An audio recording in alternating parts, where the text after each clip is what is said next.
right on today. Some of us have been at the Hacks and Hackers event upstairs. Here we are, and I think we're going to start charging us rent soon if we don't go home. So without further ado, I'll introduce the first speaker.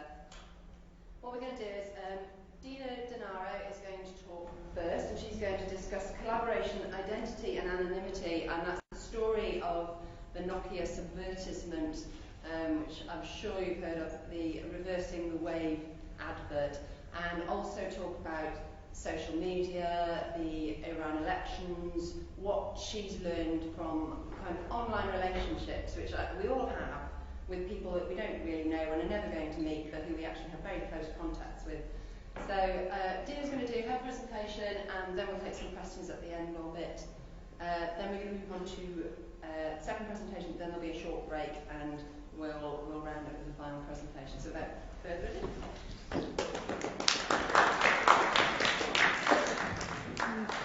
Hey everybody. Give me a shout when you want to. You can go ahead with the first one. Next slide. Yeah, so basically I'm not talking about any groundbreaking technologies here, but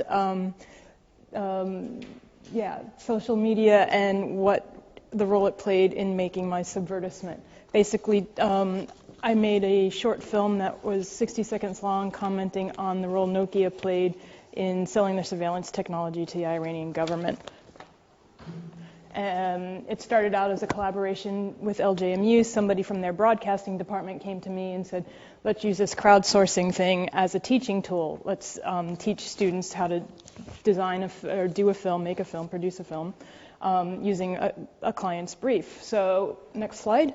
We had a meeting. I read all the briefs. There were about 7 different companies. I felt Nokia's was hugely hypocritical, not only because it was trying to whitewashing what they were doing, but I felt they were trying to get other people to author it. So I kind of politely dissolved the collaboration with LJMU, and they were very supportive, hooked me up with a student to work on it anyway, and just kind of went a bit rogue and did this piece on my own.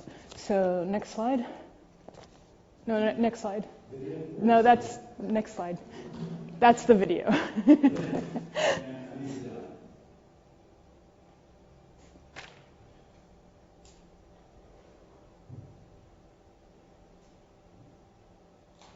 And there should be sound.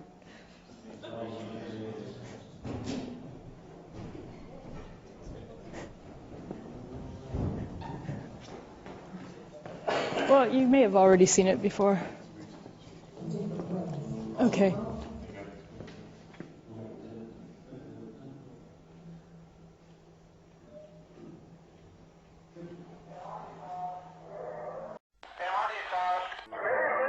Pioneering mobile telecommunications, Nokia is connecting people in new and different ways. Technology can be wonderful.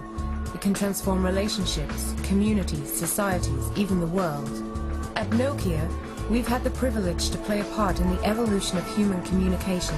Fusing advanced technology with personalized service, we enable people to stay close to what matters to them. But we've also seen that sometimes technology can be exclusive.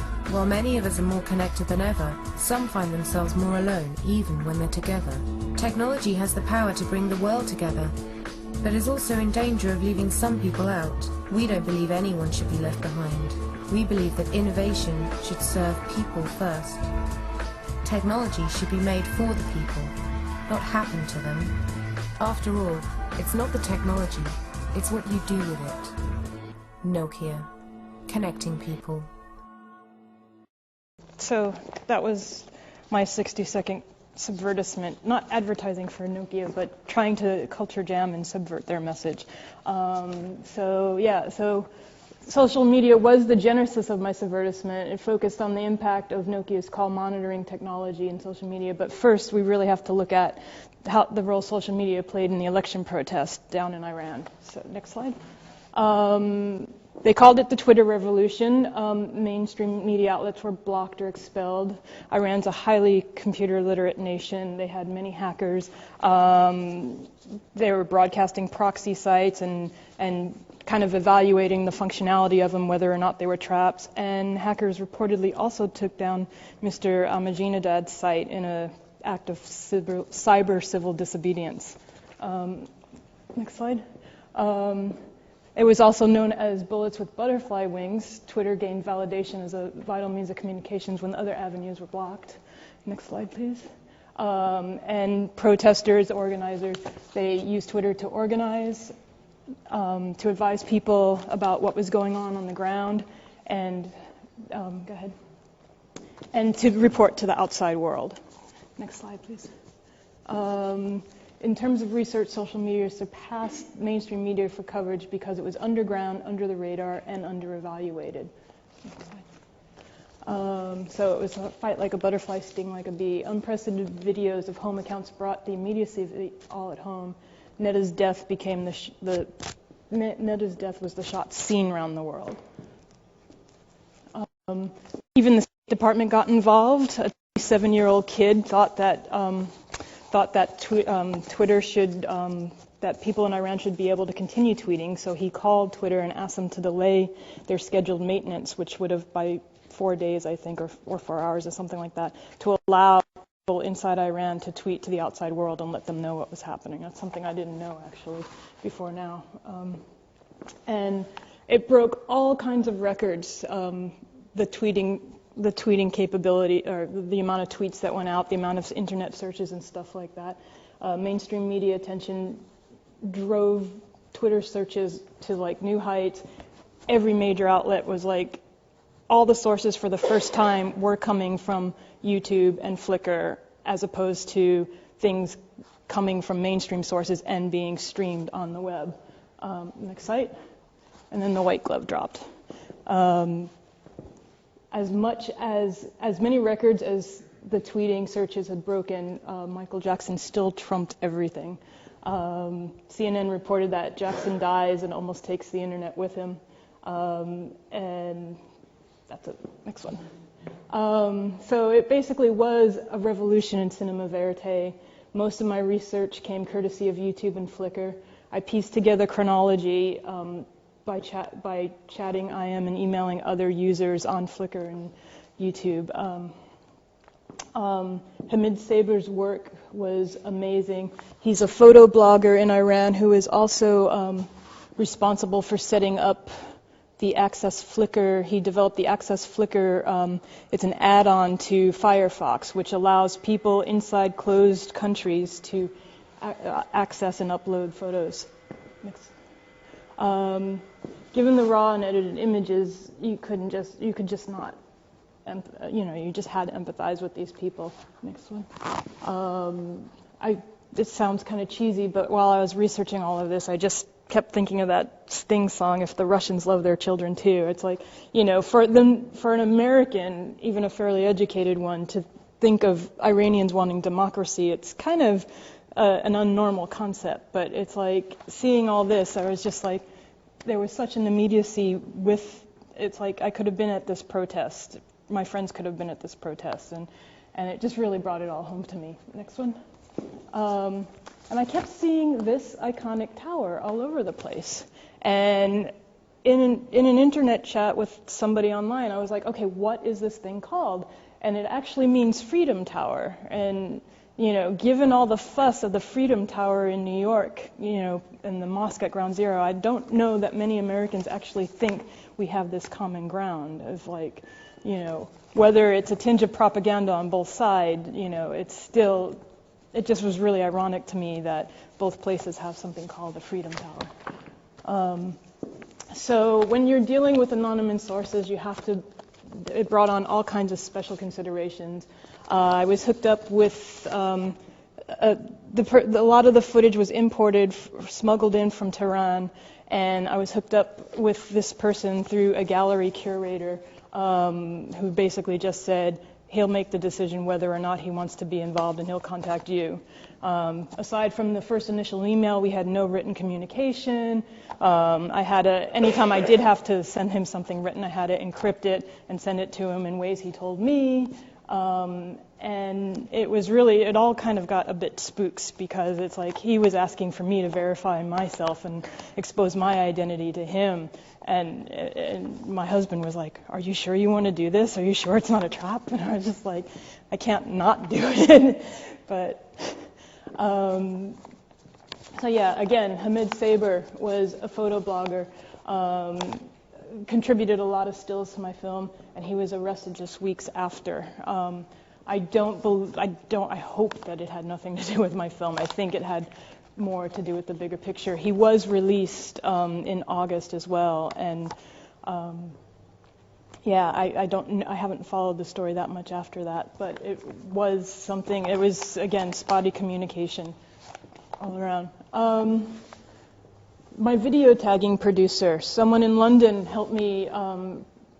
We got shortlisted. The original idea for the film, I don't know if any of you know, was that we would enter it in the MoFilm competition, get rejected, and we were planning to do a guerrilla projection down in Cannes to protest the award ceremony. What happened actually was that it got shortlisted. So in order to, if I wanted to continue in the competition, I would have had to sign away all intellectual property rights and copyrights and everything. So we withdrew it from the competition, and to make sure we voided our entry in the competition, we gave it a public screening by projecting it on the Iranian embassy. And this happened to be the 1-year anniversary of the date. Again, the person who smuggled the film into the country for me produced this, put up all the money for it and everything. We got stopped in front of the Iranian embassy. We had to do a stop and search by the embassy police, who were really courteous and actually kind of appreciative that we were enlightening them on some issues. And I had another Iranian girl from LJMU here working with me, and I told her, just because the professor that had hooked us up was thinking in radio, was working a lot in radio, and I was thinking of sound bites at that time, and I said, just roll the camera, keep it in the back of the van. I don't care what the shots are, I just want to record what's going on. We did that. As soon as the police let us go, she started rolling the camera back, reviewing the footage. My producer freaked out that we had recorded it, even though we said there were no names involved and we'd erase anything that identified him, and just insisted we erase the tapes. Normally, when I shoot a documentary, I would never, ever, ever erase anything I've shot. I would fight tooth and nail to actually keep it. But this was whole new territory for me.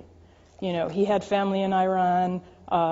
He, went back there quite a lot. I had no idea what concerns were valid or not, or what repercussions were. So I conceded to erase the tapes.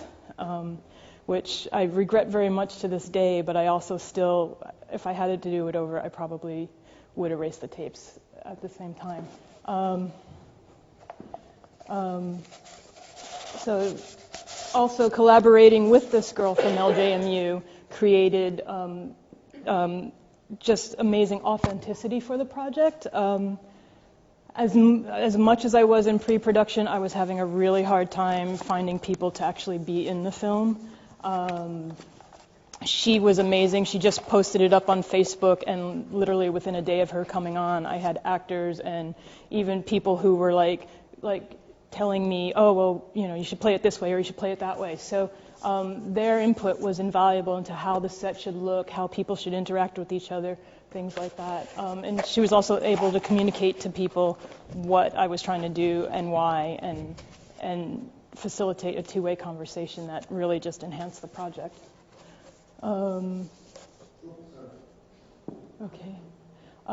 So the conclusion was that it opened up a whole new world to me. I became really fascinated with this time and place, and it's probably going to be one place I'll never get to visit because of what I've done.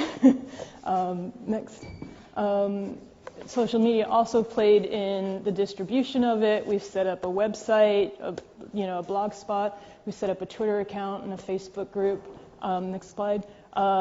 We do these I call them video tagging operations when we project on buildings and facades. It's kind of akin to graffiti, and it's trying to bring the message to people who wouldn't necessarily go to the cinema or to an art gallery to see it. So I use Twitter to let people know that I'm going to be projecting it on this building or that building, and we drive around all night and stuff like that. Next. And it's actually dealing in certain film festivals too. It's currently screening in New York City on the Com Video Art. If you go, this is the thumbnail for it. If you go there and vote for it, I could actually win $2,000, so I could do more video tagging. The idea is that what I'd like to do is raise money to try and do to project on Nokia headquarters in Helsinki, Copenhagen, London, and New York.